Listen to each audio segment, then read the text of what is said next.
የተሻገረ ብሔራዊ ራዕይ ሲባል ከትናንትና መማር፣ ስህተቶችን የሚያርም፣ ጥንካሬዎችን የሚያሰፋ፣ ጥያቄዎችን በተሟላ መንገድ ለመመለስ የሚጥር ይሄ ከትናንት ጋር ያለው ትስስር ነው። ዛሬስ ለመስዋዕትነት ዝግጁ መሆን እኔና እናንተ የበለጸገች ኢትዮጵያን በተሟላ መንገድ የምንቋደስ ሰዎች አይደለንም። ለዛ ፋውንዴሽን ጥለን ልጆቻችን በበለጸገች ሀገር ውስጥ እንዲኖሩ ከችግር እንዲቀላቀሉ ለማድረግ መስዋዕትነት ለመክፈል ዝግጁ መሆን አለብን። መስዋዕትነት በጣም በብዙ መንገድ ይገለጻል። ለምሳሌ የሪቨር ሳይድ ፕሮጀክታችን የዛሬ 5-10 ዓመት ምን ማትጠራጠሩ በጣም ለብዙ ሀገራት ምሳሌ የሚሆን ስራ ነው። ጥያቄ የለውም። ለልጆቻችን ምንዳ እንዲሆን አስበን ከሰራ ነው ብቻ ነው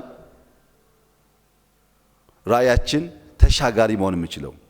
ለትውልድ መስራትን ይሁነኝ ብሎ ያመነ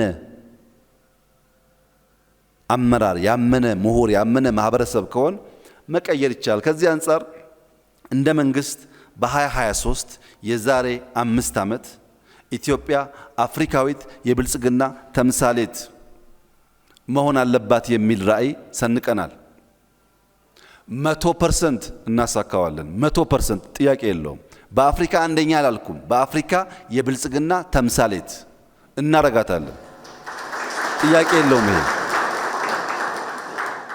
በ2040 የዛሬ 22 ዓመት በዓለም አርያ የሆነች ሀገር ትሆናለች። ለዚህ ራዕይ 3 ትልሞች አሉን። 3 ትልሞች አሉን። አንደኛው ሰብአዊ ልዕልና፣ የማይናቅ ፓስፖርት ያላቸው ልጆች፣ የስንዴ እርዳታ ሄደላት የሚባል ዜና የማይሰማባቸው ልጆች፣ አንዳንድ ሀገር ረዱ የሚባሉ ልጆች፣ ሰብአዊ ልዕልና ያላቸው የተከበሩ ራሳቸውን ያከበሩ ልጆች ይኖሩናል። ሁለተኛ ኢኮኖሚክ ሉዓላዊነት ይረጋገጣል። ለምሳሌ በስንዴ ራሳችን መቻል ብቻ ሳይሆን እርዳታ አያስፈልገንም ብለን ዲክሌር ማድረግ ብቻ ሳይሆን ያለን የሬቲንግ በእዳም በሌላም ያለ ሬቲንግ በጣም ባጭ ጊዜ ውስጥ በ2023 ካልኩት በፊት አብዛኛውን ሬቲንጋችን እናስተካክላለን። ለዚህ አስቻይ ሁኔታዎች በሚጨበጥ ሁኔታ በሀገራችን ውስጥ እየተከወኑ ይገኛሉ። አፍሪካዊት ኃይል መሆን እንፈልጋለን።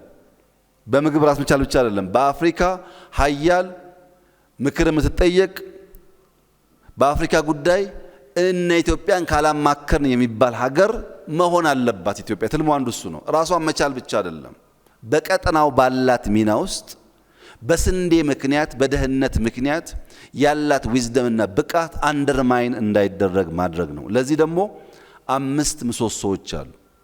አንደኛው ምሰሶ ኳሊቲ ግሮዝ ነው። ፎር ዘ ላስት 7 years $1 ኮመርሻል ሎን አልወሰንም። $1 ለምን? ኮመርሻል ሎን በእኛ ኢንስቲቱሽናል ካፓሲቲ አምጥተን ኢንቨስት አድርገን ሪተርን ኦን ኢንቨስትመንት ሃርነስ ማድረግ የምንችልበት ጊዜ ሳይደርስ ክፍያ ይጠየቃል። የኳሊቲ ግሮዝ እንዲረጋገጥ ይሄን እዳ ከፍለን ሌላ ኮመርሻል ሎን ብናመጣ አንዳንድ ሀገራት እንደሚያደርጉት ለልጆቻችን ቅድም ያሰብነው ማሳካት አንችልም። ሁለተኛ ፓብሊክ ፒፕል ፓርትነርሺፕ ነው። ለምሳሌ ግሪን ሌጋሲ ፓብሊክ ፒፕል ፓርትነርሺፕ ባይፈጠር ኖሮ 48 ቢሊየን በየትኛውም መንገድ ኢትዮጵያ ማሳካት አትችልም። ሪቨርሳይድ ከእንጦጦ ጀምሮ እስከ ፒኮክ ያለው 26-27 ኪሎ ሜትር በጣም ኢምፕሬሲቭ ስራ ነው። በጣም የሚያኮራ ስራ ነው። ባይዘው በጣም የሚያኮራ ስራ ነው። ይሄ ስራ ውስጥ አዲስ አበባ ወደ 1.3 ትሪሊየን ብር ኢንቨስትመንት አትራክት አድርጓል። የሚያስደንቅ ሬስቶራንት፣ ኮፊ ሾፖች ይገነባሉ።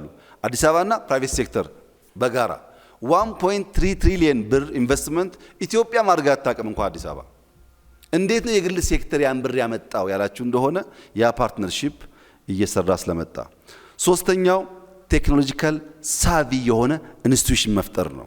መሶብ፣ ቴሌብር በጣም ብዙ መጥቀስ ይቻላል። ስቶክ ማርኬት የጀመርናቸው ጉዳዮች ቴክኖሎጂካሊ የምንሰራቸው ስራዎች ሶስተኛው ምሰሶ ነው።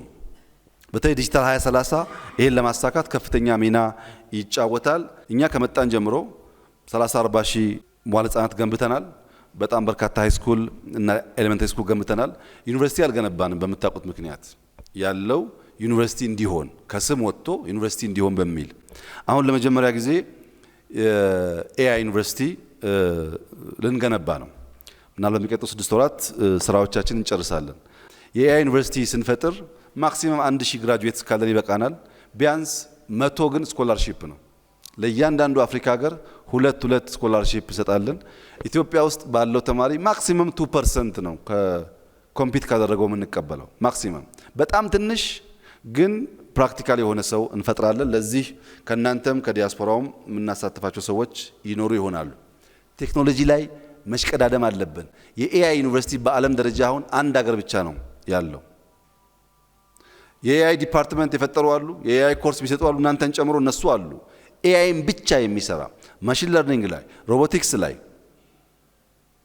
ዴታ ማይኒንግ ላይ፣ ኮምፒውቲንግ ላይ የሚሰራ ብቻ ተቋም ግን በዓለም ላይ እስካሁን አንድ ነው ያለው።